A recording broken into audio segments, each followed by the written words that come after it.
One, two, three, four.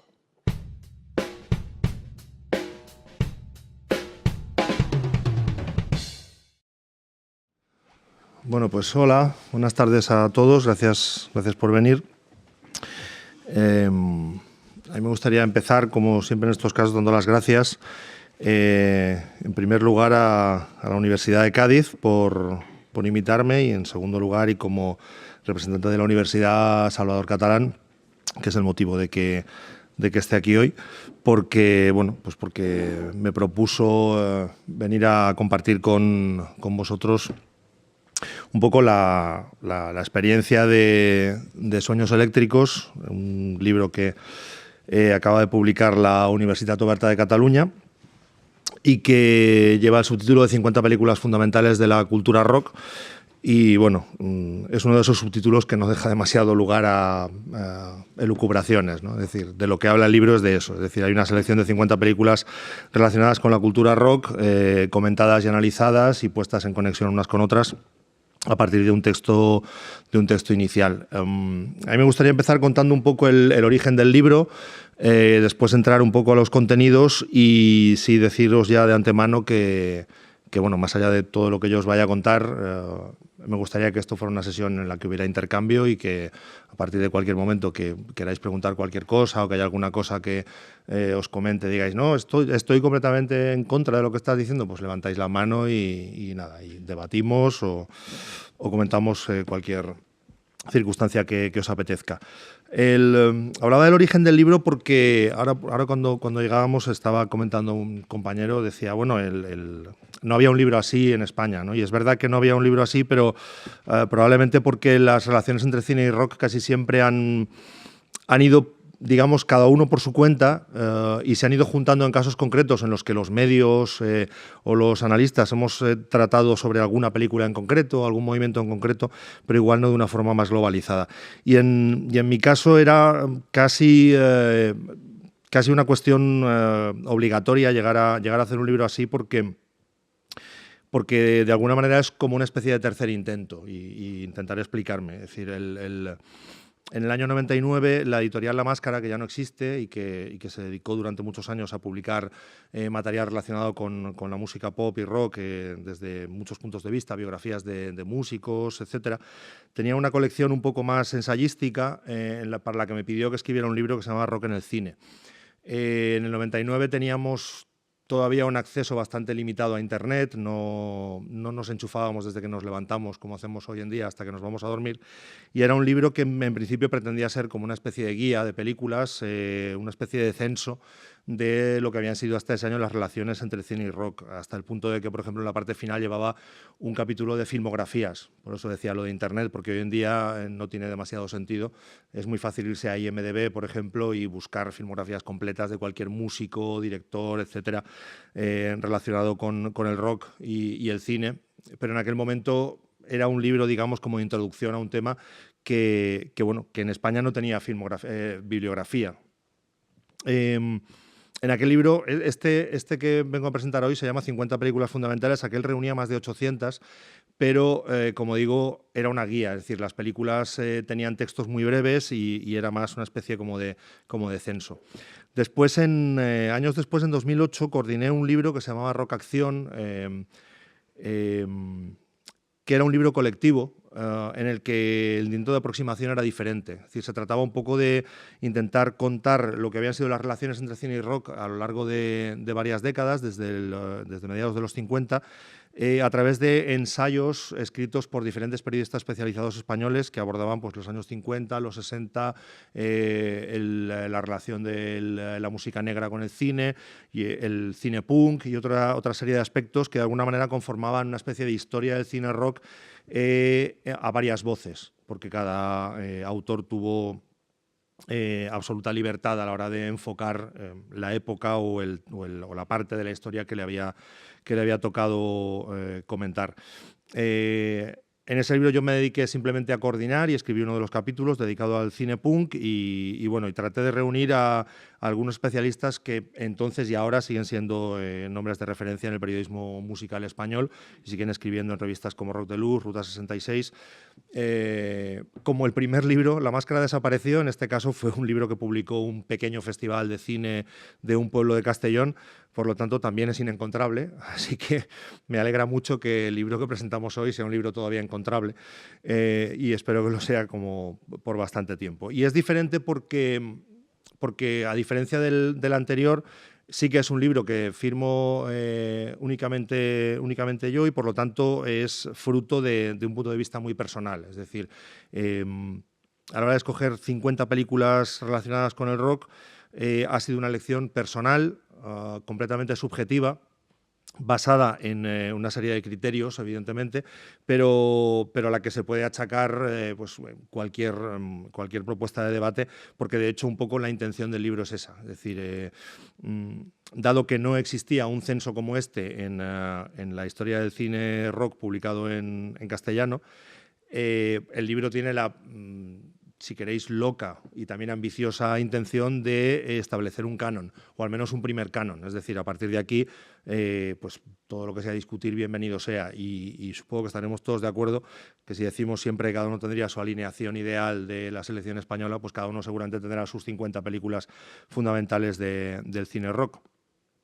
Que en cualquier caso, en el título no he querido poner cine rock o las 50 películas fundamentales del rock and roll, sino que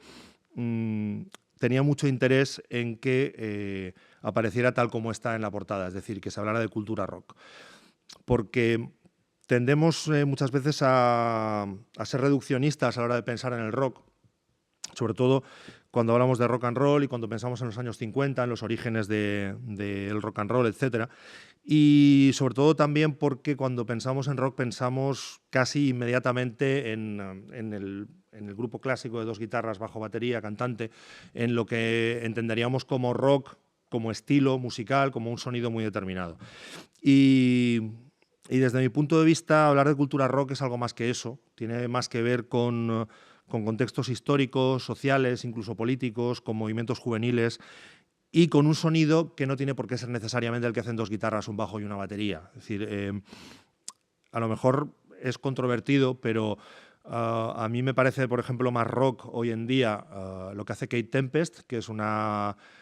señorita inglesa que sale al escenario y hace algo que podríamos definir como rapeo o como spoken word o como palabra recitada con un fondo musical donde no hay guitarras, no hay bajo ni batería, me parece que tiene más actitud rock que lo que hace Muse, por ejemplo.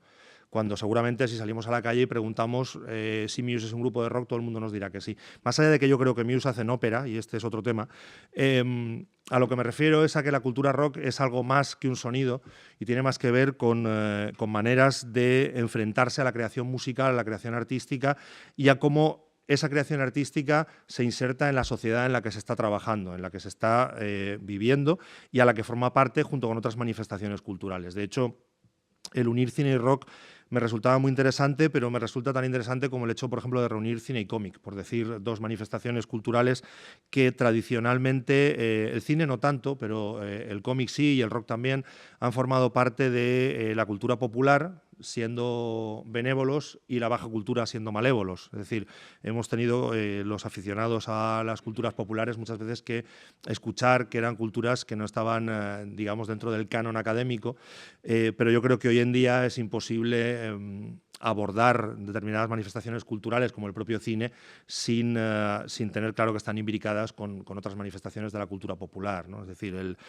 hoy en día un crítico de cine tiene que saber quién es François Truffaut y quién es Ace Stein, pero también debe saber lo que es la Marvel, porque si no se va a encontrar que 3 veces al mes tiene que enfrentarse a películas de unos señores que van vestidos con unos pijamas y unas capas y van por ahí cargándose a los malos. Y evidentemente si no tiene algún conocimiento sobre la historia del cómic, de los superhéroes, etcétera, no va a tener las claves necesarias seguramente para poder analizar la película como debería.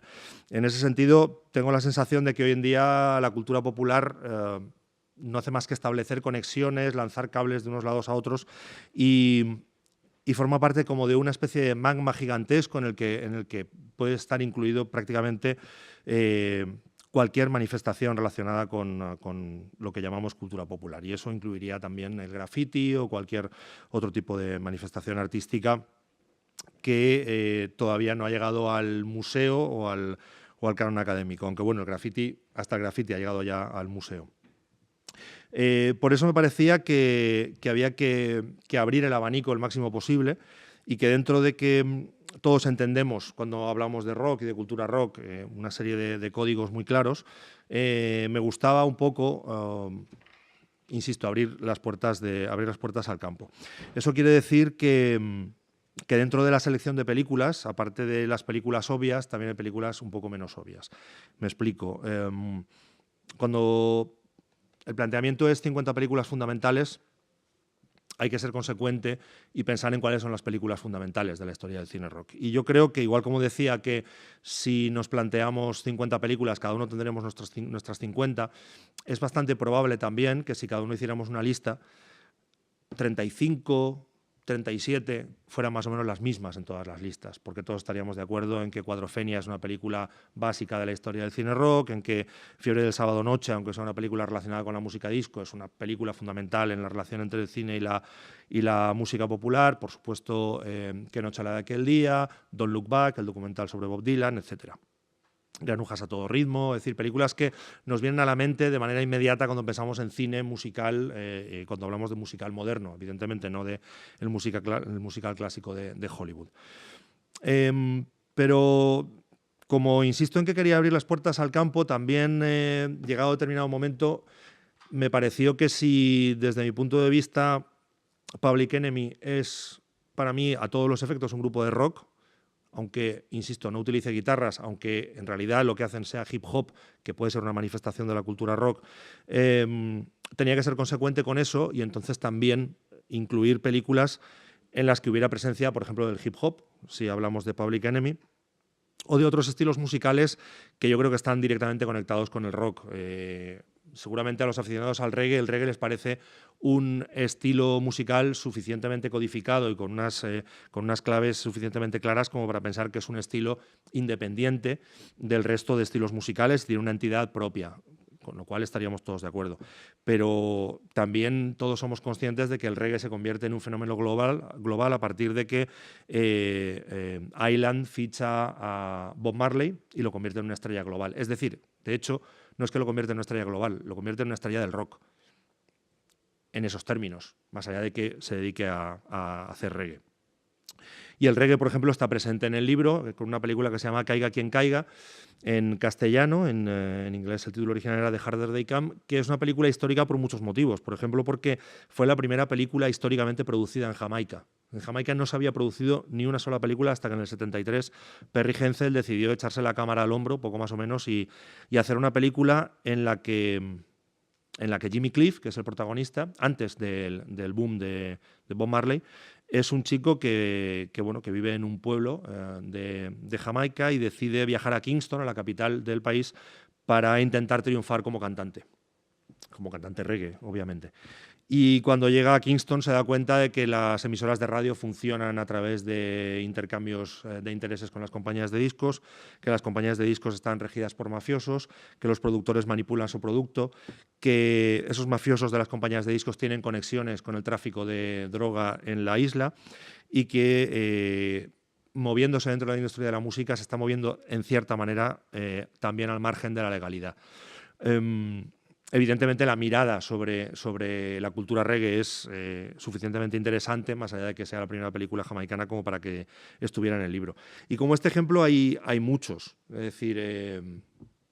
hay, por ejemplo, una película relacionada con el hip hop, que es Wild Style, que es la primera película hip hop de la historia, la primera película en la que aparecen grafiteros, breakdancers y sound systems en los barrios de las calles de Nueva York. De hecho, es una película de ficción, pero viéndola hoy en día casi parece una película documental, porque además los protagonistas, como pasaba con el cine kinky español de los 70, los protagonistas son los propios raperos y los propios grafiteros de entonces en Nueva York. Es decir, es una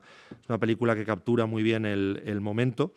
y que me hizo tener que descartar Do the Right Thing de Spike Lee, que probablemente sea la película más conocida relacionada con el hip hop y con presencia de los propios Public Enemy. Y hay incluso una película en la que el protagonista es un músico de jazz, que para mí era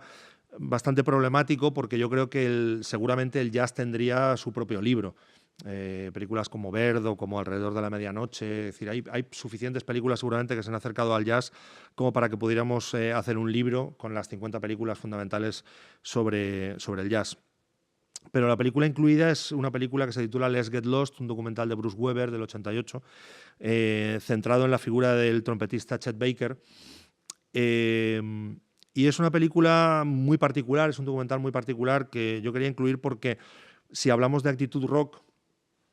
en este libro está Elvis Presley, en este libro están los Rolling Stones, los Beatles, es decir, prácticamente todos los grupos importantes de la historia del rock. Pero seguramente no hay nadie más rock en todo el libro que Chet Baker en esta película. Un personaje que está en el ocaso de su vida, que está a punto de morir. De hecho, no llegó a ver la película estrenada. Meses antes de que la película se estrenara en un festival de cine, se cayó por la ventana de un hotel en Ámsterdam. Y digo se cayó porque sigue sin estar claro si se cayó o si se tiró voluntariamente. Y el retrato es el retrato de un personaje en el ocaso de su vida, a base de unos primeros planos en blanco y negro en los que vemos en su cara los surcos de los efectos de la droga, de una vida de disipación y torturada. Y desde ese punto de vista de la actitud, a mí me parecía que era un personaje que encajaba perfectamente con la intención o con el discurso del libro, porque es un discurso que pretende ser amplio y que pretende intentar abarcar no solamente las películas comentadas en sí, sino que todas ellas conformen también, de alguna manera articulen una historia conjunta. Dentro de esa selección de películas y por irme al extremo más, digamos, más lejano respecto a lo que podríamos considerar cultura rock, y también es la película en la que en algunos casos pues gente que ya ha leído el libro o que me ha comentado, que es la que seguramente más extrañeza provoca, está incluida también Buenavista Social Club de Wim Wenders. Cuando alguien me dice Buenavista Social Club no es rock, no le puedo decir lo de Public Enemy. Vale, no es rock, es cierto. pero sí es música popular. Y por esto que digo de que la intención del libro es ambiciosa, a mí me servía para hablar de algo que creo que tenía que estar en el libro y que me parece muy interesante, que es cómo el primer mundo, desde un punto de vista de hegemonía musical, y cuando hablamos de música popular, esa hegemonía musical durante muchos años la ha ejercido el rock, cómo ha mirado el primer mundo al tercer mundo a nivel musical.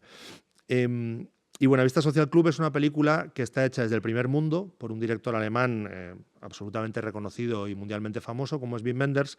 de la mano de un músico americano tan reconocido como él y tan famoso como él, como es Ray Cooder, que, como todos sabéis, se marchan a Cuba. Ray Cooder había hecho ya un disco con músicos cubanos, con unos viejitos que había en Cuba que cantaban canciones en los teatros y en las calles a los que nadie conocía. Ray Cooder les grabó un disco, el disco fue un éxito y después se fue con Wim Wenders a hacer un documental. Ese documental todavía les convirtió en más estrellas y hoy en día todos sabemos quién es Compay Segundo, directamente gracias a esa película. Pero lo que nos plantea, por un lado, es si Wenders y Ray Cooder y la película fueron el pasaporte a la fama de Compay Segundo, o si Compay Segundo y los demás músicos que aparecen en la película fueron en realidad el pasaporte de Wim Wenders, que estaba en un momento bajo de su carrera, y de Ray Cooder, que nunca había vendido tantos discos en su vida como con Buenavista Social Club, para obtener un reconocimiento masivo por parte del primer mundo y sobre todo del mundo cultural anglosajón que hasta ese momento no habían tenido. Es decir, esas tensiones que se producen entre una mirada que puede partir del interés musical o del interés cultural, pero que a veces se impregna de una cierta postura turística, de llego a la isla, grabo a los músicos y me vuelvo a mi casa en Berlín o me vuelvo a mi casa en Los Ángeles y ellos se quedan allí, vendrán al Carnegie Hall o al Madison Square Garden a dar un concierto, pero ellos se van a volver a Cuba, a la casa que se les está cayendo el techo todavía porque la casa sigue siendo la misma. ¿Hasta qué punto esas tensiones están siendo también de alguna manera explotación por parte del primer mundo de cara al tercer mundo? Y su inclusión dentro del mundo rock, más allá de la participación de Ray Cooder, tiene mucho que ver con que esa acusación que parte de Buenavista Social Club, más allá de que creo que es un documental fantástico y que simplemente por habernos hecho descubrir a esos músicos seguramente ya vale la pena, se podría extender también a una acusación a Wenders que no solamente se le hizo a él.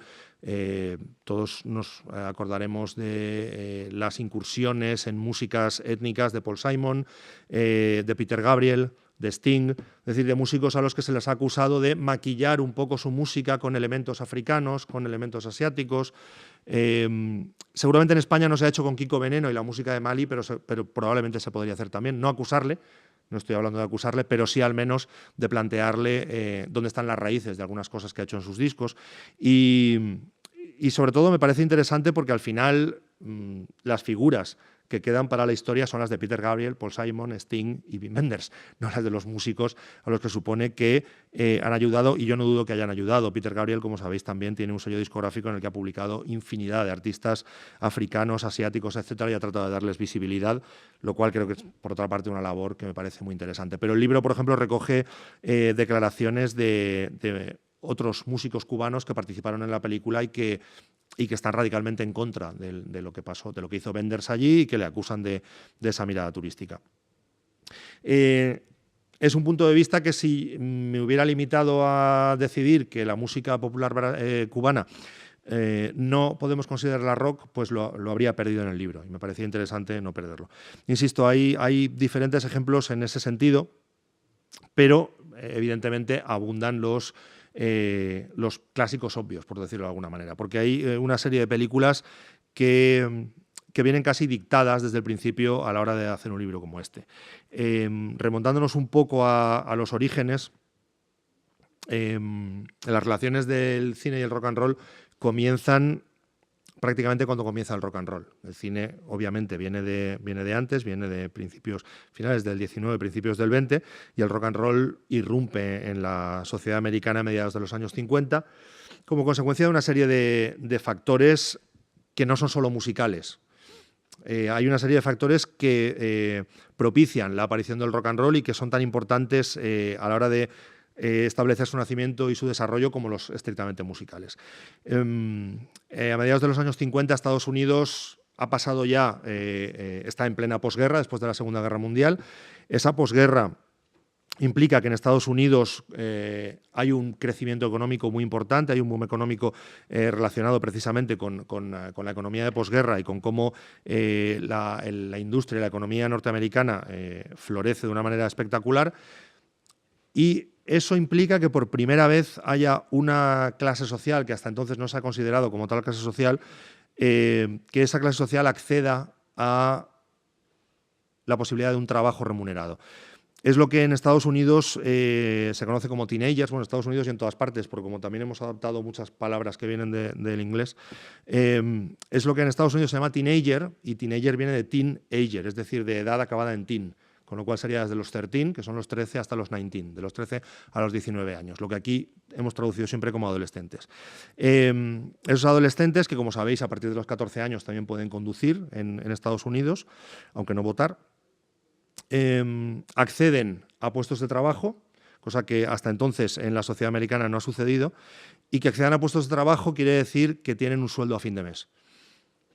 El hecho de que tengan un sueldo a fin de mes quiere decir que tienen posibilidades de gastar ese dinero en formas de ocio que pueden ser radicalmente diferentes de lo que han sido las formas de ocio de la gente de su edad en generaciones anteriores, que lo que han gastado es el dinero de sus padres o que han gastado el dinero con sus padres. A los adolescentes de los años 50 ya no les interesan tanto las orquestas de swing, en los salones donde van sus padres a ver bailar, y les interesan otro tipo de modelos que ya están empezando a ver en el cine, porque el cine se adelanta en muy poco tiempo, pero se adelanta, digamos, a la visión y a los presupuestos estéticos que después va a asumir el rock and roll. Es decir, películas como Salvaje, que es una película de motoristas protagonizada por un Marlon Brando todavía muy joven, por supuesto Al Este del Edén, y las pocas películas que hace James Dean, que se convierte en un icono de la juventud norteamericana de la época, son películas que están estableciendo un modelo diferente de adolescente, un adolescente contestatario, un adolescente rebelde, un adolescente que se enfrenta a sus padres y que conecta con ese adolescente que, a partir de una independencia económica, quiere otro tipo de independencia y que, evidentemente, es una independencia que choca con la de la generación anterior, que es la generación de sus padres. El rock and roll juega ahí un papel fundamental. Es decir, el rock and roll es una música que no le gusta a sus padres, evidentemente, y es una música que no gusta normalmente, y en las películas en las que aparecen padres quejándose del rock and roll, casi siempre les vemos diciendo baja esa música, que está muy alta, eso es ruido. Pero el problema del rock and roll era otro. En los años 50 en Estados Unidos la población negra todavía no tiene los derechos civiles. Los derechos civiles van a llegar en la primera mitad de los 60. Es decir, todavía estamos hablando de un país segregacionista. Y eso que se ha dicho siempre, que el rock and roll es el robo de la música negra por parte de los blancos, que yo no voy aquí a desmentir, pero sí quiero relativizar, tiene una parte de razón. Pero a la comunidad negra le interesaba bastante que los blancos le robaran su música, no desde un punto de vista evidentemente económico ni de reconocimiento mediático, porque, como bien sabéis, los únicos que alcanzaban los números uno de las listas casi siempre eran músicos blancos y había incluso filtros raciales en las emisoras de radio, pero para ellos era una forma de penetración en una sociedad que estaba, insisto, segregándolos. El mayor problema del rock and roll no es tanto el hecho de que Elvis mueva las caderas en televisión y ese movimiento es un movimiento provocativo, por lo tanto sexual, sino que ese movimiento llega acompañado de un sonido en el que se mezcla lo blanco con lo negro, la cultura blanca con la cultura negra. Y los padres norteamericanos podrían estar más o menos acostumbrados a que sus hijas un día les dieran una sorpresa y les dijeran que habían ido un poquito más allá con el vecino. Pero lo que no estaban dispuestos a admitir era que ese vecino fuera negro. Es decir, el punto de integración racial que tiene el rock and roll es su mayor peligro para la sociedad de los años 50. Y eso es algo que el cine va a ayudar a desactivar, no a promover. Es curioso, pero es así. Hay una película que probablemente hayáis visto todos y que no está incluida en el libro, que es Gran Bola de Fuego, la biografía de Jerry Lee Lewis, de Jim McBride, que explica de una manera maravillosa todo esto que os estoy contando. No sé si tenéis la película muy presente, pero cuando todavía están saliendo los títulos de crédito, vemos a Jerry Lee Lewis, cuando es un chavalito de probablemente 8 o 9 años, y su primo, que se escapan de casa por la noche, salen del centro de la ciudad, de la zona blanca de la ciudad, cruzan las vías del tren, y mientras están cruzando las vías del tren de noche, a lo lejos ya estamos oyendo y viendo la luz de un garito, más allá de las vías del tren, en los suburbios de la ciudad, en la periferia, donde se oye música. Y ellos se asoman a la ventana para mirar. Y lo que ven es un club de jazz, rhythm and blues, de géneros que todavía están integrándose con la música blanca. Y lo que ven es gente tocar el piano, gente cantar y gente bailar. Y ven a gente bailar con movimientos muy sensuales, con los cuerpos muy pegados, sudando. Es decir, el rock and roll para la cultura blanca significa sexo prohibido, música prohibida. Es decir, tiene un componente que hace que tenga un interés más allá de la propia música. Evidentemente, ese interés es un interés que choca con lo que desean para sus hijos las mentes bien pensantes de las generaciones más adultas norteamericanas, y ahí se produce un choque generacional importante en el que, insisto, el rock and roll tiene mucho que ver, a pesar de que es rápidamente desactivado. La explicación de su desactivación no tiene tanto que ver con que la moral del país se impusiera, como con el hecho de que, y esto yo creo que hay que tenerlo en cuenta desde el principio y no llevarnos las manos a la cabeza, con el hecho de que tanto el cine como la música popular y la música rock desde sus inicios son productos de consumo. Y estamos hablando de Estados Unidos y de una sociedad ferozmente capitalista. Por lo tanto, si los jóvenes, por muy díscolos y muy rebeldes que sean, están interesados en algo, ese algo lo podemos empaquetar y se lo podemos vender. Y lo vamos a hacer desde el primer momento porque va a ser negocio para nosotros. Y las relaciones entre cine y rock comienzan así. Comienzan con que el rock and roll empieza a ser la música preferida por los jóvenes y las compañías de discos se dan cuenta, pero la industria del cine también se da cuenta. Y lo que hace es decir, bueno, si esta gente vende discos, probablemente la gente que compra los discos también querrá verlos en la gran pantalla, querrá ir a ver sus películas. Y así es. Y esa es el primer contacto entre el cine y el rock, un contacto por interés y un contacto que además va a derivar en que esas relaciones, como son relaciones que están marcadas por la industria,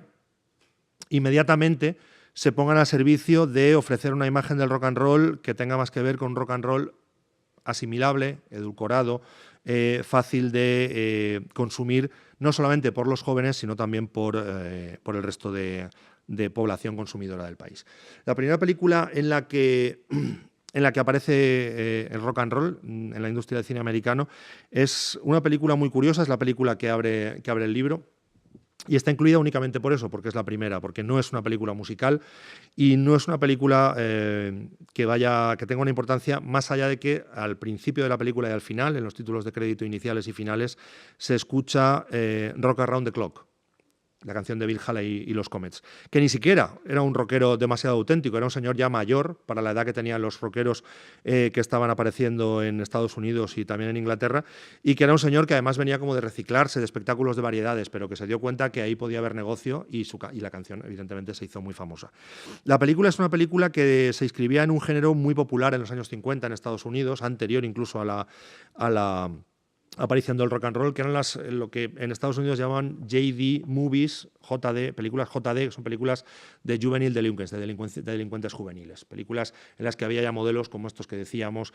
un paso más allá de los modelos de James Dean, porque James Dean es un personaje en sus películas que se enfrenta a sus mayores, pero que, digamos, de alguna manera está dentro de los márgenes de la legalidad. Estas eran películas en las que los jóvenes pues cometían hurtos, es decir, ya traspasaban esa línea hacia la ilegalidad. Y en esta película en concreto, de Richard Brooks, del año 55, Glenn Ford es un profesor que le trasladan de instituto y lo mandan a trabajar en un instituto problemático, un instituto con alumnos conflictivos. Esos alumnos son alumnos que efectivamente coquetean con la delincuencia, cometen algunos hurtos. Hay un momento en el que ya ese coqueteo se convierte en algo más grave porque también cometen una violación. Y Glenn Ford tiene que lidiar con esos alumnos díscolos. Más allá de esa aparición de la canción al principio y al final de la película, solamente hay un par de momentos en los que realmente la película está hablándonos de un cambio de paradigma, de cómo están cambiando las cosas en la sociedad americana. Hay un momento en que un profesor de matemáticas que trabaja también en el instituto y que es un gran aficionado al jazz, se le ocurre que una manera de que los alumnos, que en las clases pues prácticamente no les hacen caso nunca, una manera de que quizá le presten atención es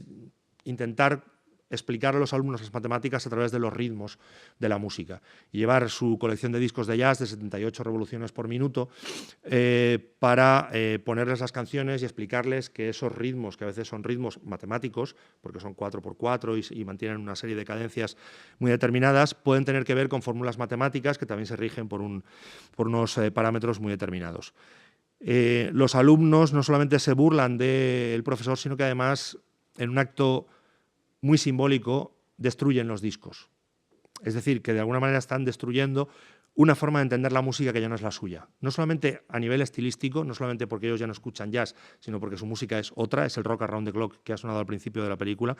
sino también porque es un momento en el que la industria del disco, el disco a 78 revoluciones por minuto, está empezando a ser obsoleto para darle preponderancia al single a 45 revoluciones por minuto. Es decir, esa ruptura de los discos es no solamente una ruptura real, sino una ruptura simbólica, ¿no? La importancia de la película es de tal magnitud que cuando se proyectaba en muchos de los cines de Estados Unidos y de Inglaterra, se generaban auténticos tumultos entre el público. Es decir, los chavales se levantaban de las butacas, se peleaban entre ellos, bailaban, arrancaban el tapizado de las sillas. Hubo cines que dejaron de pasar la película por los tumultos que se creaban. Y en el libro, para explicarlo, recojo unas palabras mucho más sabias que las mías, de un señor muy sabio en general, que es Frank Zappa, que en un libro explicó lo que significó para él ir al cine por primera vez cuando tenía 15 años y ver Semilla de Maldad. De hecho, la película en inglés se llama The Blackboard Jungle, la jungla de pizarra, referida a la pizarra de los profesores. Aquí se le llamó Semilla de Maldad porque siempre nos ha gustado explicar las películas mucho antes de que el espectador vaya a verlas. Y Zappa decía que cuando sonaba esa canción, que él decía que era como el himno nacional, el himno universal de los jóvenes, los chavales reaccionaban así porque llevaban mucho tiempo en su casa escuchando esa canción y otras y teniendo que aguantar que sus padres les dijeran baja el volumen de eso no es música, ¿qué es eso que estás escuchando? Que es horrible, que es solamente ruido. Y decía, llegábamos al cine y no solamente estaba a todo volumen, sino que además estaba en una película que habían hecho ellos. Por lo tanto, si estábamos en el cine, si estábamos en la pantalla, éramos reales, existíamos. Es decir, significaba una afirmación para ellos, personal y cultural, de que lo que significaba su ocio y su manera de entender en aquel momento su adolescencia y posteriormente su vida, existía y tenía un peso real en la sociedad. A partir de ahí, el rock and roll y el cine se alían para empezar a producir películas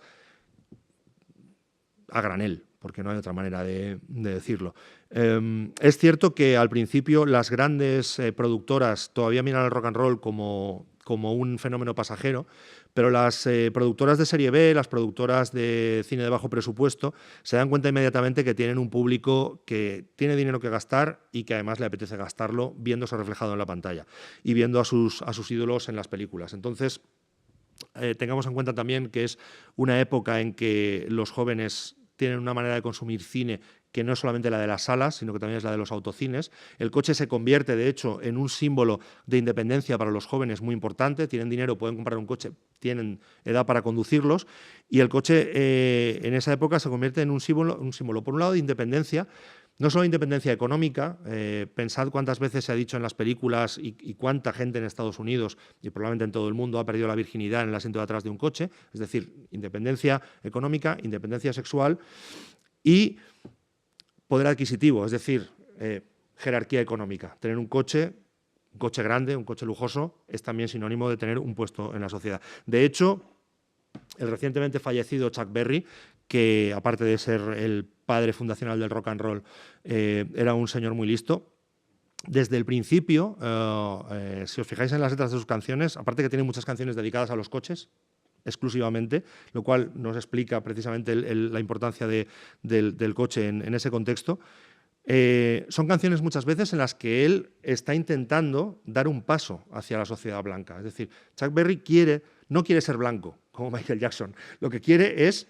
ser considerado un blanco, tener el acceso a los mismos, no solo derechos sociales, como después va a pedir toda la sociedad negra, pidiendo los derechos civiles y la no segregación, sino que quiere también el ocio blanco, quiere también estar en los clubs blancos, quiere también divertirse como se divierten los blancos. Es decir, y no solamente él, es decir, a pesar de que hay emisoras que son emisoras que no ponen música racial, como la llamaban entonces, que es música negra,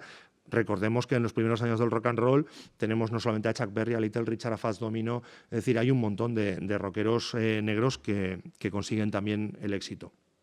Muchos de ellos salen en estas películas de bajo presupuesto, muchas veces de 1 hora escasa de duración, porque en los autocines se pasaban programas dobles y por lo tanto si las películas eran cortas era más fácil pasar 2 películas, y son todas películas que más o menos están cortadas por el mismo patrón. Tienen normalmente una línea argumental muy sencillita y muy ingenua, por no decir tontorrona. Tienen que ver casi siempre con romances adolescentes, con la chica que está acabando el instituto y que se pasa toda la película pensando si el chico que le gusta la va a llevar al baile o no. Y eso es la excusa siempre muy breve, muy sencilla, argumental, para que a lo largo del metraje de la película aparezcan una serie de actuaciones musicales, casi siempre justificadas porque visita la ciudad un programa de radio determinado, porque se ha programado un concierto en el instituto o cualquier circunstancia similar. En muchas de esas películas, el maestro de ceremonias o el personaje que visita el pueblo es Alan Freed, que es el primer locutor famoso de la historia del rock and roll. De hecho, a él se le atribuye la creación del término rock and roll, y es un locutor tan importante en la difusión del rock and roll en los años 50 como controvertido, porque con el tiempo se descubrió que en algunos casos, con algunos compositores, les obligaba a cofirmar la autoría de las canciones para cobrar también derechos de autor a cambio de pinchar las canciones, y después fue el locutor más famoso que se vio envuelto en el escándalo de lo que en Estados Unidos se conoció como payola, que era el digamos, el soborno por parte de las compañías de discos a algunos locutores influyentes para que pusieran en la radio sus discos. Evidentemente la radio era el medio que tenían los jóvenes de conocer los discos más radiados eran los discos más vendidos. Con lo cual, su figura, digamos, su nombre acabó manchado por este escándalo de la payola muchos años antes de que existieran los 40 principales. Es decir, que en ese caso seguramente Alan Freed hubiéramos tachado seguramente de un santo varón, teniendo en cuenta cómo han funcionado las radiofórmulas en otros países, incluido España, en años posteriores, para conseguir discos rojos o canciones en rotación, etcétera. Quiero decir que probablemente lo inventó Alan Freed, pero bueno, la payola ha tenido muchos años de vigencia. En este caso, Alan Freed todavía era un personaje muy influyente. Aparecía en las películas como una estrella más y normalmente introducía los números musicales.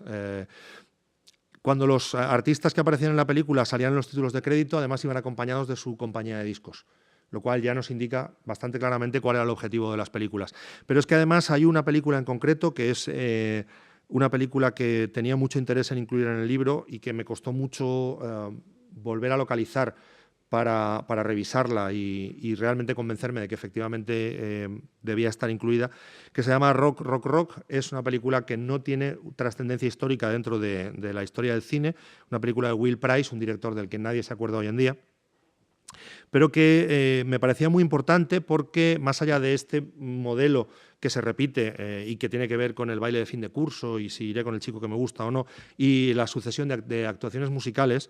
tiene una canción en los títulos de crédito compuesta específicamente para la película que creo que ejemplifica de una manera brillante el cambio que se está produciendo en la sociedad americana y sobre todo entre la población adolescente. Es una canción en la que la letra dice: antes a la gente le gustaban los ritmos de jazz, ahora a la gente lo que le gusta es el rock and roll. Es decir, claramente la canción está diciendo, está cambiando la manera de divertirse que tiene la gente joven. Y sobre todo al final, en el estribillo, la canción va diciendo rock, rock, rock, va repitiendo rock, rock, rock, y al final hay un momento que dice todo el mundo canta, todo el mundo baila, todo el mundo compra rock and roll.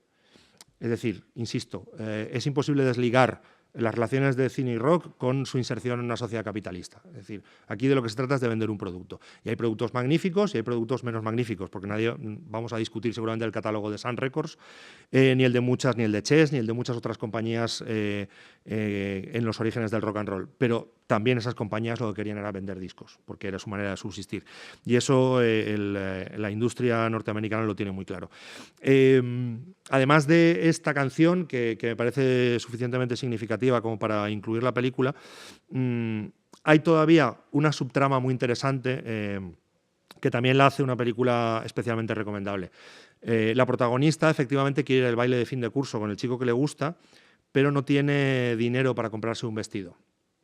Le pide dinero a su padre y su padre está cansado de darle dinero, por lo tanto ella tiene que conseguir una manera de obtener el dinero suficiente para comprarse el traje para ir al baile de graduación. Y no se le ocurre otra cosa que convertirse en un banco. Es decir, decirle a gente que le deje dinero para en un futuro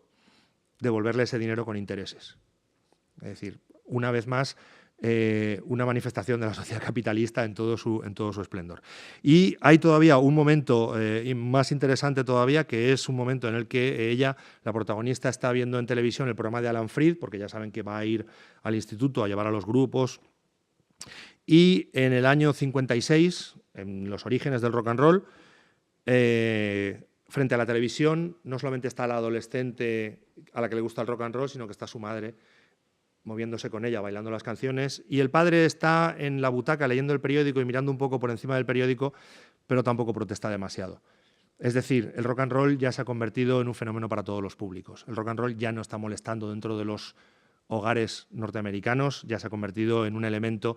de nuestra cotidianidad doméstica. El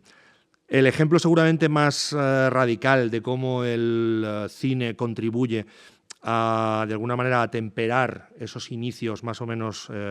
rebeldes o confrontacionales del rock and roll es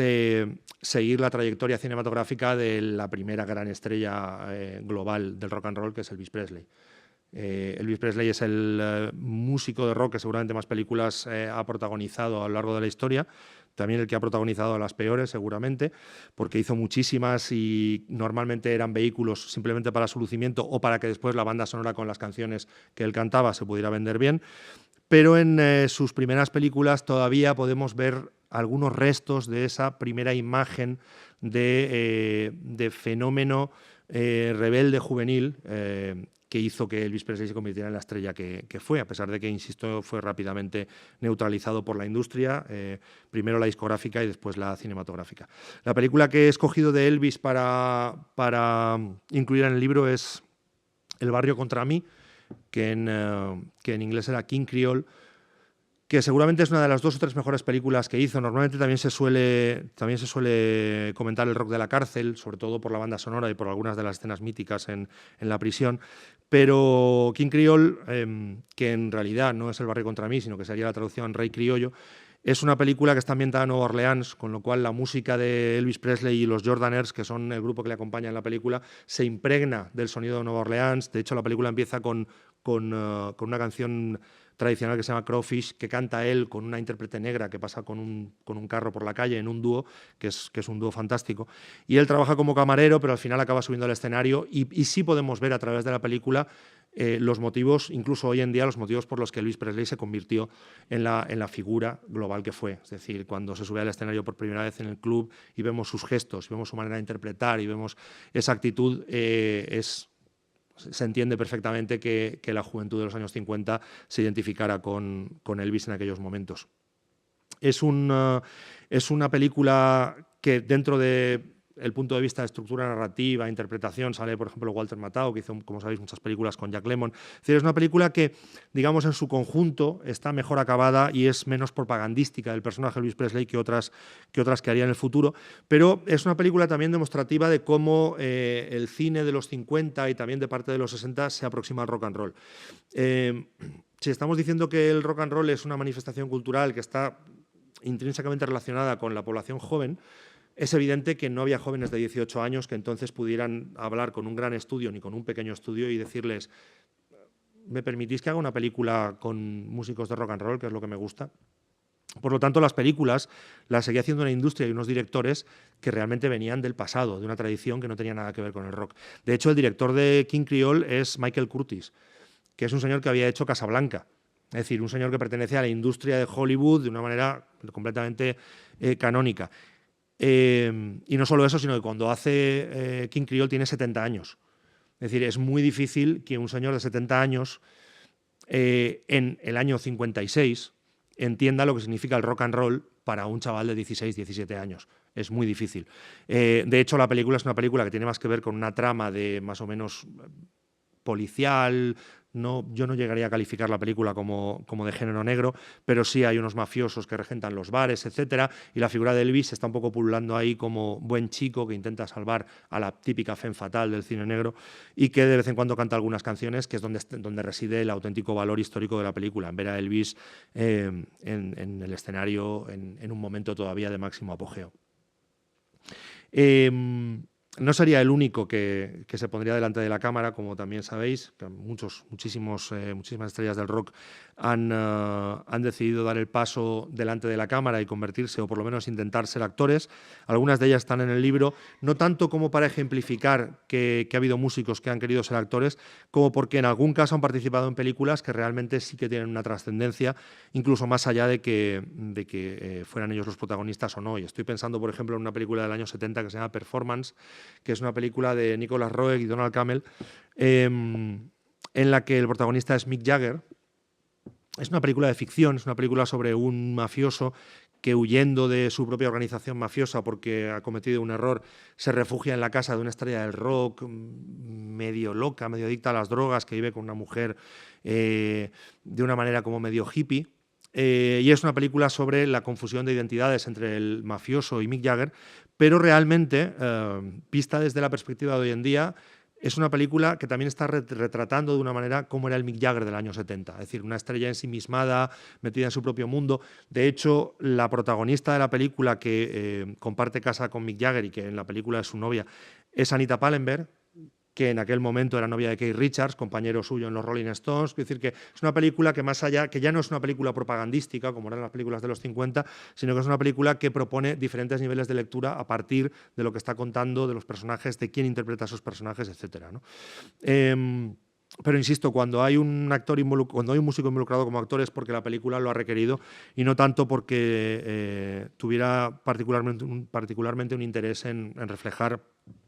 el trabajo interpretativo que han hecho los actores en el cine. Sí que a la hora de escoger las películas he tenido en cuenta otras cosas. Por ejemplo, tenía como una especie de premisa inicial que era intentar no repetir artistas. La historia del rock es muy amplia, abarca ya muchas décadas y me parecía que en esa intención, como decía al principio, de abrir el abanico, era interesante pues no repetir artistas, ¿no? Pero claro, eso lo he podido hacer con pesar, pero lo he podido hacer, por ejemplo, con los Beatles. Es decir, yo creo que incluyendo Qué noche la de aquel día, de Richard Lester, que es la película que seguramente da carta de nacimiento al cine pop y casi con toda seguridad al videoclip,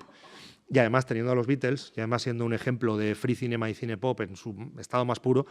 pues no hacía falta meter más Beatles, porque su siguiente película, Help, es una película bastante menor, y después, por ejemplo, Yellow Submarine es una película de animación muy interesante, pero en que su papel ya es secundario, porque es solamente las canciones que utiliza la película, y salen como personajes dibujados también, y Let It Be es un documental muy interesante, que de alguna manera está hablando de la ruptura de la banda, pero los documentales también me generaban otro problema que ahora comentaré. Y al final de los Beatles solo entró Que noche la de aquel día. Y en ese caso era como, digamos, bastante fácil poder ceñirme a una película. Pero, por ejemplo, los Rolling Stones es una banda que hasta determinado momento de su trayectoria, cada vez que decide relacionarse con el cine, lo hace con un criterio espectacular y trabajando con directores que consiguen unos resultados que en algunos casos yo no podía soslayar, a pesar de que repitiera los Rolling Stones. Y entonces, por ejemplo, al final hay dos películas suyas. Hay una película que los fans de los Rolling Stones odian profundamente, que es Sympathy for the Devil, pero que, es decir, es como, no sé, si te gusta el cine y el rock es casi como un sueño. Si alguien te hubiera dicho, vamos a juntar a Jean-Luc Godard y los Stones, dirías sí, que hagan lo que quieran. Y bueno, y Godard hizo lo que quiso, efectivamente. Los Stones, como refleja el libro, pues a posteriori lo hubieran matado con gusto. Y Godard, a su vez, con gusto hubiera matado a los productores porque después no quedó satisfecho con un remontaje que le hicieron los productores porque decían, con parte de razón, que no se entendía absolutamente nada. En realidad la película sí tiene lecturas muy sabrosas porque juntar dos universos tan diferentes como el de un director como es Jean-Luc Godard, que es pura vanguardia cinematográfica, que se marcha a Inglaterra pensando que en Inglaterra y después en Estados Unidos, donde iría también a trabajar con Pennebaker, pensando que lo que ha pasado en París en el 68 va a ser una revolución mundial y que realmente esa revolución va a ir más allá y vamos a salir todos a la calle a reivindicar pues todo lo que reivindicó el Mayo francés, el 68 francés, que no fue solamente en Francia, porque en México también hubo un movimiento social y estudiantil de características similares, pero evidentemente no se propagó por todo el mundo de esa manera. Y es curioso porque de ese choque de trenes que es Godard y los Stones sale una película que, insisto, ni los exégetas de Godard ponen nunca entre sus favoritas, ni los fans de los Stones aprecian especialmente, pero nosotros, aunque seamos una cosa, la otra, o incluso las dos, como por ejemplo es mi caso, podemos disfrutarla de una manera muy particular, porque Godard se planteó explicar cómo se crea una canción, y entonces lo que hace es meterse en el estudio de grabación con los Stones desde que empiezan a trabajar en Sympathy for the Devil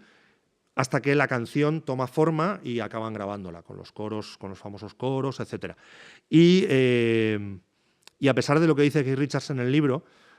al final la influencia de Godard en los Stones sí que debió tener algo que ver, porque por entonces los Stones también empezaron a trabajar en una canción que se llama Street Fighting Man, que es una canción que habla precisamente de revueltas callejeras. Y Godard en la película lo que hace es intercalar esos largos planos secuencia dentro del estudio de grabación, donde se ve cómo van incorporando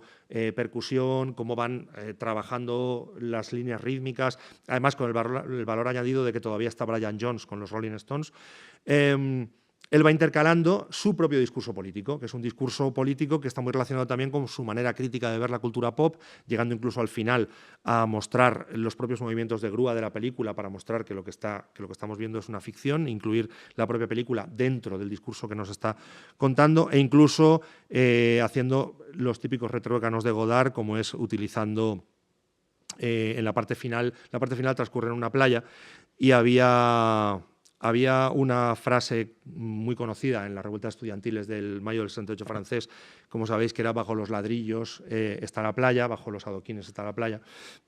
Y la película la divide por capítulos y la última se llama Under the Stones, the Beach, jugando con esa frase del mayo del 68 y aplicándola a los Rolling Stones con el tema de los adoquines. Es decir, que es una película que tiene unas lecturas muy interesantes, más allá pues eso, de las lecturas de fan. Pero claro, si esa película era ineludible contar con ella, es que Gimme Shelter tampoco se podía quedar fuera. O sea, Gimme Shelter es un documental de los hermanos Maysles y Charlotte Zwerin sobre la gira del 74, si no me falla la memoria, de los Rolling Stones por Estados Unidos, que, como pasa con algunas películas rock, empieza siendo una cosa y acaba siendo otra. Es decir, y eso es lo que les da el valor añadido, ¿no? Es decir, la idea de los hermanos Maysles era rodar la gira de los Rolling Stones y por Estados Unidos y hacer un documental más o menos al uso. Que no iba a ser al uso de todas formas porque los hermanos Maysles vienen de la tradición del cinema verité francés, que es de un tipo de cine muy pegado a la realidad documental, que en Estados Unidos se conoce como direct cinema, pero que en realidad es básicamente se mueve por los mismos parámetros. Y en un momento determinado, durante esa propia gira, a los Stones les ofrecen participar en un macrofestival que va a haber en Altamont, de carácter gratuito, porque han surgido una serie de informaciones en la prensa como que han estado tratando mal algunos de los promotores locales, como incluso no han dado el protagonismo que merecían a sus teloneros, que eran nada menos que Ike, Tina Turner y B.B. King, cosa bastante dudosa teniendo en cuenta que los Rolling Stones siempre han reconocido que la música negra era una fuente fundamental en su sonido. Pero bueno, en cualquier caso ellos y el manager deciden participar en un macrofestival que se va a organizar primero en un sitio, después en otro. Al final deciden que en el autódromo de Altamont, porque claro, estamos hablando de una época post-Woodstock. Es decir, ya sabemos que puede haber macrofestivales en los que la cantidad de gente que se reúna... Perdón, he dicho la gira del 74, estoy mintiendo como un bellaco, la gira del 69. Entonces, claro, igualmente ya ha sucedido Woodstock y se plantea una especie como de Woodstock de la costa oeste. Los hermanos Maysles decidieron ir a filmar ese concierto porque cuando estuvieron viendo el material que tenían ya grabado de diferentes conciertos de la gira, no estaban del todo convencidos y dijeron, no nos vendrá mal tener un poco más de material. Pero inicialmente, en el primer plan de rodaje, ni siquiera tenían previsto ir a filmar ese concierto. Finalmente deciden que van a filmarlo y ese concierto es uno de los conciertos más caóticos de la historia del rock and roll. Es un concierto en el que acuden cientos de miles de personas y no se les ocurre otra idea a los Rolling Stones y a su entorno que decidir que, como en algunos conciertos de la gira Los Ángeles del Infierno, que sabéis que es una banda de motoristas relacionada con el tráfico de drogas y la violencia y las ideas de ultraderecha, como han provocado tumultos en algunos conciertos de la gira porque no se los dejaba entrar y entonces han provocado problemas y ha habido episodios violentos, pues se les invita a que, como están en la costa oeste, que es su territorio, pues que ellos sean el equipo de seguridad del concierto. Claro, ¿en qué cabeza cabe? Pero así es, se les encarga a ellos. A ellos no se les ocurre otra cosa que nada más llegar a aparcar sus motos enfrente del escenario, antes de que lleguen más de 100.000 personas que evidentemente van a ocupar ese recinto y el lugar donde están las motos. Pero además es que la mayoría de ellos llevan muchas horas en el recinto durante el día y, pues, como el público, empiezan a consumir drogas, etc. Lo que filman los hermanos Maysles, cuando no solamente en el concierto de los Stones, porque antes toca Jefferson Airplane y ya ha habido que interrumpir varias veces los conciertos porque no hay seguridad, no hay espacio entre el escenario y el público. Hay un momento en que pasa un perro por el escenario. Es decir, el caos es total y absoluto y conforme van avanzando las horas, claro, la gente está más bajo el efecto de las drogas, más cansada, más bebida, etc. Los Rolling Stones, hay 2 o 3 momentos del concierto que tienen que parar de tocar por las situaciones que están creando, porque hay gente que se está viendo aplastada en primera fila, etcétera. Y en uno de los momentos que están tocando y que hay un tumulto, se abre un claro entre el público y uno de los ángeles del infierno acuchilla a un espectador y lo mata. Y eso lo captan las cámaras. Con lo cual la película, que es un documental sobre una gira de los Rolling Stones, pasa en ese momento a adquirir una dimensión completamente diferente. Pero es que además los hermanos Maysles montan la película con las imágenes que han rodado y con imágenes en la sala de la moviola del montaje, en la que podemos ver cómo reaccionan a las imágenes Mick Jagger y, si no recuerdo mal, Charlie Watts. Y lo que nos muestran es las imágenes en la moviola, cómo se paran, cómo van hacia atrás, cómo van hacia adelante, cómo se ve el gesto del cuchillo, cómo asesinan a un tipo del público y cómo en el contraplano reaccionan los gestos de los miembros de los Rolling Stones, que en el momento que están tocando no se dan cuenta de que eso está sucediendo. La película adquiere una dimensión evidentemente muy diferente, la convierte en una película histórica, sobre todo además porque estamos hablando del año 69 y esa película junto con Easy Rider son seguramente las dos películas que certifican en la gran pantalla el fin, la muerte del sueño hippie de los 60, es decir, la imposibilidad de creer en esa América en la que creen Dennis Hopper y Peter Fonda cuando se suben a sus motos y lo único que piden es que les dejen vivir a su manera, porque no están molestando a nadie y la sociedad en la que viven no se lo permite y acaba, como ya sabéis, pues desterrajándoles un tiro a cada uno. Una película que está incluida precisamente por eso, por su importancia en el contexto social de la época, porque en realidad su única conexión musical es una banda sonora que se hizo muy famosa en la época y que incluso ha provocado, yo creo que nadie podemos escuchar hoy en día Born to Be Wild de Stephen Wolf sin pensar en las dos motos por la carretera, ¿no? Es un poco lo que pasa con el principio de Trainspotting y Last for Life de Iggy Pop, que ya yo creo que ya es imposible escucharla sin ver a Renton corriendo por las calles de Edimburgo. Esa es una película, por ejemplo, que está incluida por el carácter histórico, más que por sus conexiones musicales, pero que me parece fundamental porque, como digo, el libro se puede leer de manera salteada, se puede pasar de la quinta película a la primera y luego dices, mira, Cuadrofenia, ¿cuánto tiempo? Y leerte Cuadrofenia y después volver hacia atrás. Pero si se lee de manera cronológica, el intento, que no sé si está conseguido o no, pero es también que todo tenga una relación, es decir, que una cosa lleve a la otra. Por eso Easy Rider y Gimme Shelter están juntas, aparte de por su año de producción, porque evidentemente certifican un cine que está hablándonos también de que Estados Unidos están cambiando, ¿no? y que la utopía pues probablemente está muerta y enterrada. La mató y la enterró también Charles Manson, con los asesinatos de Sharon Tate y el resto de invitados en su casa, pero bueno, sobre eso no hay película. Pero para mí sí que también es otra de los momentos clave de finales de los 60. Como digo, esa era una intención, es decir, no me he detenido en las pelis de los Stones porque creo que son muy interesantes y de hecho ellos seguirían haciendo cine interesante hasta que se toparon con Robert Frank y al final pues se plegaron a las condiciones a las que se plegan casi todos los músicos hoy en día, que es tener un control muy férreo sobre lo que se filma de ellos para que lo que llega al público sea lo que ellos autorizan que llegue y no otra cosa. Pero de la misma manera que están los Stones por partida doble, está Bob Dylan por partida doble porque también era inevitable. Era inevitable en el sentido de que Don't Look Back, la película de Donald Pennebaker del 65, pero estrenada en el 67, es la primera película que podemos considerar un documental rock al uso y por lo tanto es una película histórica y como tal, bueno, no solamente por eso, es decir, es una película magnífica, quiero decir que es una película histórica, pero además es una película en la que vemos un Bob Dylan como no habíamos visto hasta ese momento. Además, en un momento clave, en el momento en que Bob Dylan está planteándose la electrificación, que le costaría tantos disgustos con sus fans folks. Y de hecho es el motivo por el que la película tarda 2 años en estrenarse, porque precisamente filma ese momento bisagra de Bob Dylan y la acogida por parte de los fans no va a ser favorable y la película se deja como un poco en cuarentena hasta que se estrena en el 67. Es una película que de alguna manera marca los cánones de lo que va a ser el documental rock durante muchos años Una película que también tiene mucho que ver con el direct cinema y con el cinema verité, en donde la cámara es una cámara no intervencionista, que se mete en sitios como ruedas de prensa, camerinos, backstage, para mostrarnos un Bob Dylan muy diferente del que habíamos visto hasta entonces, incluso un Bob Dylan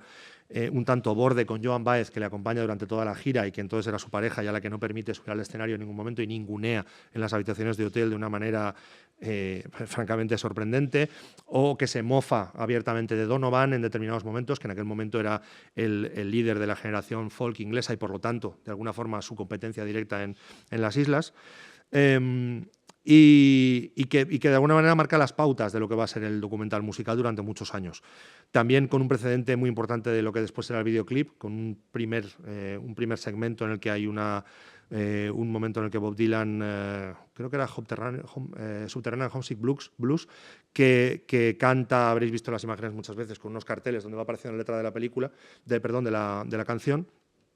que también está considerado como uno de los precedentes más claros del videoclip. Y después ya la película sí que es eso que los americanos a veces llaman fly on the wall, que la cámara sea una mosca en la pared, es decir, que pase desapercibida y que por tanto lo que filme sean las reacciones más naturales y menos mediatizadas de los personajes a los que retrata. Pero claro, Dylan tenía otras opciones. Dylan también dirigió cine. Lo que pasa es que no lo hizo de manera excesivamente afortunada. Hay películas suyas como Renaldo y Clara, pues son películas que son más un experimento por parte de un músico que películas con una entidad como para incluir en el libro. Pero recientemente hay dos películas que podían optar perfectamente a estar y una de ellas está. La que no está es No Direction Home, el documental que hizo Martin Scorsese a partir del material que el entorno de Dylan le facilitó. Es decir, la entrevista que vemos en la película no se la hizo Scorsese, se la proporcionó el entorno de Dylan y es un gran documental para conocer a Dylan. Pero a mí me parecía que era todavía más interesante I'm Not There, que es una película de Todd Haynes, que me obligó a dejar fuera Velvet Goldmine, por cierto, porque no quería repetir directores tampoco, pero que es una película en la que Todd Haynes, quizá pidiéndole al espectador un conocimiento de la biografía y la historia artística de Dylan que el espectador no tiene por qué tener necesariamente, aunque yo creo que la peli se puede disfrutar a diferentes niveles, pero lo que propone Todd Haynes es una especie de disección del personaje de Dylan a través de algunas de las diferentes personalidades que ha ido adoptando a lo largo de su carrera artística. De hecho, cada personalidad en la película está encarnada por un actor diferente, hasta el punto de que la etapa más ácida de Bob Dylan está encarnada por Cate Blanchett. Y es probablemente la encarnación que más se parece a Dylan, lo cual es bastante chocante. Es una película, como digo, con muchos niveles de lectura que demuestra conocer muy bien a Dylan y que habla de una manera muy abierta de esas diferentes personalidades que además va entremezclando entre sí y que de alguna manera es una película que casi al inicio de la película vemos un cuerpo, un cadáver, y cómo se va a proceder a hacer una autopsia. Y a mí me parece que Todd Haynes ahí nos está diciendo que lo que va a intentar es diseccionar de alguna manera al personaje Dylan en la película, ¿no? Entonces, creo que es una película que aporta muchas cosas y me parecía muy interesante, sobre todo también porque, como en el caso de otra película que está incluida, 24 Hour Party People, son películas que a mí me encanta que tengan que ver con el rock porque así las he podido incluir en el cine, pero, perdón, en el libro, pero yo creo que si I'm Not There, en la forma en que está contada la personalidad de Dylan, o 24 Hour Party People, en la forma que está contada la historia de Tony Wilson y de la escena de Manchester, se hubieran centrado en, no sé qué deciros, un pintor de retablos del siglo XVI en un caso y un vendedor ambulante de helados, creo que hubieran sido igual de interesantes, porque aquí lo que tiene mucha importancia es el dispositivo narrativo del director, es decir, lo que nos cuenta, pero también la forma en que nos lo está contando. Y 24 Hour Party People, si la habéis visto, sabréis que es una película que supuestamente cuenta la historia de Tony Wilson, que es el señor que fundó Factory Records y la discoteca de Hacienda en Manchester, pero hay un momento de la película en que Tony Wilson se dirige a la cámara y dice, bueno, yo soy un personaje secundario en esta historia, porque efectivamente lo es. Él fue el catalizador de todo lo que pasó, porque les grabó los discos, porque les abrió la discoteca, porque les dijo, haced lo que os dé la gana, yo tengo dinero y os lo permito, y así acabaron los Happy Mondays. Pero realmente él lo único que hizo fue eso, ser un catalizador. Él no tenía ningún talento, de hecho acabó arruinado. Era un señor que presentaba un programa en una televisión local y que le gustaba mucho la música y que se dio cuenta que estaba pasando algo en la escena británica, y que se dio cuenta que había grupos como Joy Division, como en otras ciudades, no solo en Manchester, donde estaban también los Buzzcocks, por ejemplo, pero él tenía un programa en el que ponía música de los Clash, de los Jam, de Siouxsie, y decía, está pasando algo en la escena musical inglesa y me interesa, ¿no? Y dentro en la medida de sus posibilidades, pues invirtió dinero de su bolsillo para sacarles discos, para que tuvieran sitios donde tocar, etcétera. Y con unos acertó y con otros pues fracasó, como suele pasar en estos casos. Pero como no le firmó contrato a ninguno, pues acabó arruinado. Y la película está contada de tal manera que no solamente cuenta eso, sino que además está involucrando al espectador en una historia en la que acaba incluso contándonos momentos clave de la historia de la música reciente de una manera absolutamente brillante. Si habéis visto la película, recordaréis un momento en el que Tony Wilson está dentro de la discoteca que él mismo ha financiado, que es el Hacienda, y él viene de invertir en grupos como Joy Division, que vienen del post-punk, de grupos de lo que estábamos hablando al principio, de 2 guitarras, bajo y batería, es decir, de lo que entendíamos como rock en su sentido más clásico. Y de repente se da cuenta de que aparecen unos grupos, y él apuesta en concreto por uno de ellos, que son los Happy Mondays, que están haciendo que el rock colisione con una serie de ritmos y con una serie de músicas que tienen más, no tanto que ver con el rock desde el punto de vista de la energía eléctrica, como con el punto de vista hedonista del rock. Es decir, no tanto con el rock como con el roll, para entendernos. Es decir, con el groove, con algo que viene también de la tradición negra, por supuesto, que tiene que ver con el baile, que tiene que ver con una parte mucho más hedonista que de confrontación, como puede ser el punk, que es lo primero que a él le llama la atención. Y hay un momento en el que eso no solamente se traslada al escenario, con grupos que están mezclando esa manera de entender el rock de una manera mucho más bailable, sino también con unas músicas que no tienen su origen en los instrumentos clásicos, sino en instrumentos como los sintetizadores, como los samplers, es decir, que se basan más en la tecnología, y en unos mediums, en unos intermediarios, que son los que hacen que esa música llegue al público, que son los disc jockeys. Y hay un momento en la discoteca, en una discoteca en la que él lleva años llevando grupos a tocar, en el que la gente no se está girando hacia el escenario, se está girando hacia la cabina. Y está convirtiendo en una estrella no al señor que está creando la música, sino al señor que está pinchando la música de otros, con mayor o menor originalidad, ahí no vamos a entrar. Y él está en la discoteca rodeado de gente y de repente el resto, o sea, toda la imagen se congela y él camina por la escena como si fuera un señor en un documental hablándonos de un hecho histórico que ha pasado en el pasado, diciendo, fijémonos en lo que está ocurriendo. Es el momento del nacimiento de la cultura rave, el momento en el que el foco de atención no es quién hace la música, sino quién traslada esa música al público, el disc jockey. Sí. Eso ya pasaba en Jamaica antes. Claro que pasaba en Jamaica, pero no había una película que lo contara de esa manera. De hecho, los sound systems jamaicanos están en el origen del rap, y bueno, del rap, del hip hop y de toda la cultura de barrio del gueto. Entre otras cosas, y eso por ejemplo lo dice Don Letts, que trabajó durante muchos años con los Clash, lo dice en el libro hablando de Caiga quien caiga. Es decir, Don Letts es jamaicano de segunda generación. Es decir, es nacido en Inglaterra, pero porque sus padres emigraron desde Jamaica hacia Inglaterra. Y entonces él dice, además él era el disc jockey del Roxy, él era la sala de Londres donde, o sea, si os fijáis en la mayoría de discos punk ingleses, en el primer disco hay alguna canción reggae, tanto ingleses como americanos, porque Blondie también grabó alguna, pero el primer disco de los Clash, salieron muchos grupos de reggae, punk en Inglaterra, porque la música que escuchaban los punks antes de que hubiera discos punk era música reggae, porque además Paul Simonon de los Clash lo decía, es que el punk y el reggae tenían una condición muy similar porque los dos eran rebel music. Es decir, era música rebelde, cada una en su contexto, pero efectivamente eran música rebelde y en los barrios donde se movían había muchos inmigrantes que venían de Jamaica. Entonces Don Letts dice que a él la música le hizo entenderse parte de una tradición, pero que ver Caiga quien caiga en el cine cuando se estrenó en Inglaterra le dio una identidad, es decir, le explicó por qué él era quien era, ¿no? Cuando vio esa película y se dio cuenta de cuáles eran sus orígenes, ¿no? Más allá de que ahora, si no me falla la memoria, te diría que en Caiga quien caiga no aparecen sound systems. No estoy 100% seguro, porque ahora hace ya unos meses que no veo la película, pero ¿crees que sí? Ah, en Rockers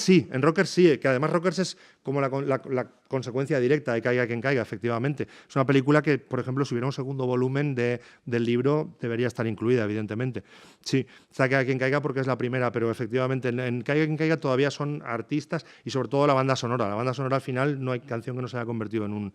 un clásico. Y ese momento, volviendo a 24 Hour Party People, es muy interesante cómo está insertado en una película de ficción que en muchos momentos está rompiendo constantemente la barrera de la ficción con el espectador dirigiéndose a él, etcétera, ¿no? Incluso al final, Michael Winterbottom, el director, se permite una aparición divina cuando Tony Wilson está en la azotea de un edificio, se ha fumado unos porros y se le aparece Dios y le dice: no te preocupes, que has hecho un trabajo magnífico y tal, y claro, la ciudad es Manchester, ¿no? Y él dice: hombre, sí, ya, pero ya puestos podías fichar a los Smiths, ¿no? Y dice: nada, claro, es que tú lo quieres todo, ¿no? No, los Smiths no te tocaron a ti. Pero bueno, es una de esas películas recientes que además aborda temas muy interesantes, dando un papel muy importante a la ficción. Y esto me parece relevante porque en los últimos años ha habido un auge importantísimo del documental musical, relacionado con diferentes factores. Uno de ellos, evidentemente, las tecnologías digitales, que han abaratado mucho los costes de las películas, pero también el hecho de que hoy en día se puede hacer una película sin necesidad de que su objetivo sea estrenarla en los cines, como antaño. Es decir, hoy en día hay multitud de plataformas multimedia, canales de streaming, canales de televisión, canales temáticos que pueden absorber esa producción documental y bueno, el auge del documental ha provocado, desde que haya festivales especializados, incluso en España, que hay dos, en Barcelona y en San Sebastián, como el hecho de que, por ejemplo, en España se estén produciendo también muchos documentales musicales. Y eso, o por ejemplo, que de los últimos 4 Oscars documentales, 3 sean musicales. Desde Searching for Sugar Man, en los 3 años siguientes, 2 más, Amy y A 20 Pasos de la Fama, ganaron el Oscar al mejor documental, lo cual sí que de alguna manera es un síntoma de que el documental musical se mueve, ¿no? Es verdad que muchos de ellos son como muy convencionales y se rigen, pues, por unas normas muy, muy básicas del documental, que casi a veces son más reportajes de índole televisiva que documentales, pero al mismo tiempo hay otros que han marcado un antes y un después, en el sentido de que han contado historias como, pues, The Devil and Daniel Johnston, por ejemplo, que es un documental único en su especie porque no hay otro personaje como Daniel Johnston, ¿no? También está incluido en el libro. O la última película del libro, que es de 2014, es 20.000 días en la Tierra, que es el documental que dos directores que venían no tanto del cine narrativo como del videoarte y hacen a partir de la figura de Nick Cave. Y es verdad que es un documental también muy especial y que se sale un poco de los márgenes habituales del formato, que era un poco lo que yo buscaba también cuando escogía películas que no eran las películas que tradicionalmente debían estar. Para mí, o sea, yo no soy un gran fan de Tommy, por ejemplo, pero Tommy es la primera ópera rock que se lleva al cine, y me parecía que Tommy tenía que estar por su importancia histórica, ¿no? Pero más allá de eso, después hay algunas apuestas. Estoy pensando, por ejemplo, en una película que se llama One Trick Pony, que es una película no estrenada comercialmente en España, y que además es una película que claro, el libro no solo se basa en haber visto las 50 películas y muchas otras relacionadas con ellas, sino también en la consulta de mucha bibliografía. Y a pesar de que la figura de Paul Simon es una figura muy conocida, One Trick Pony no es una película muy conocida, a pesar de que aparece Paul Simon. Y de hecho, la bibliografía que consulté,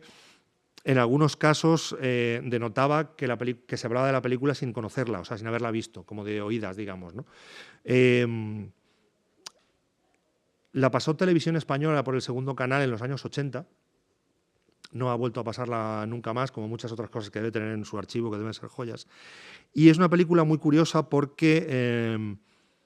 es una película escrita por Paul Simon, no solamente protagonizada. Paul Simon tenía la intención de escribir una novela, pero decidió, al final, tuvo un acuerdo con Warner para poder hacer la película. Y es una película que me interesaba incluir, no solamente porque es más o menos habitual que los músicos sean actores, se ha convertido en también relativamente habitual que dirijan, pero no tanto en que escriban los guiones. Nick Cave, por ejemplo, sí que ha escrito algunos guiones, pero no son tantos los ejemplos. Y además, en este caso, Nick Cave, por ejemplo, ha escrito guiones de ficción. Ha escrito historias, pues ha escrito un western, por ejemplo, o ha escrito una historia de mafiosos. En cambio, Paul Simon escribió una historia de músicos. Y escribe una historia sobre músicos que fracasan. Y es muy interesante porque al cine rock casi siempre le interesan los músicos que triunfan. Entre otras cosas porque un músico que triunfa es más fácil de vender cuando una película se estrena, es decir, irá más gente siempre a ver una película de Madonna que de una artista que está trabajando aquí en un barrio de Cádiz porque no la conoce nadie, eso es así.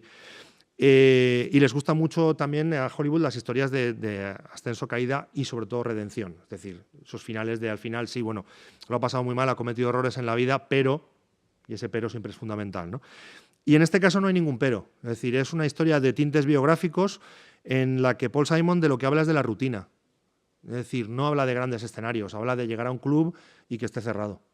y que el promotor no conteste al teléfono y tengan que volver a subirse a la furgoneta y pues mañana a Minneapolis, pues ala, a la carretera otra vez. Habla de los momentos en que no estás de gira y tienes que lidiar con una exmujer que acaba harta de ti porque estás siempre en la carretera y con un hijo que te toca cuando estás esos días en la ciudad y te toca ir con él a la lavandería a llevar la ropa, a la tienda de música a comprar púas, a ver Star Wars con tu hijo porque le acaban de estrenar y le apetece ir al cine. Es decir, la parte de las estrellas del rock que no vemos normalmente en las películas sobre estrellas del rock. Entonces, la película acaba teniendo un punto ingenuo porque él acaba intentando, o sea, vuelve a trabajar con una discográfica, pero intentan manipular la grabación. El productor, que lo interpreta además Lou Reed, curiosamente, en la película, intenta manipular la grabación y al final pues, se rebela contra eso y tal, y esa parte es un poco ingenua, pero es una película muy interesante porque desmitifica eso de que el rock and roll es ir de multitud en multitud, metiéndose en la cama con las groupies y siendo tratado como un rey en todas partes, ¿no?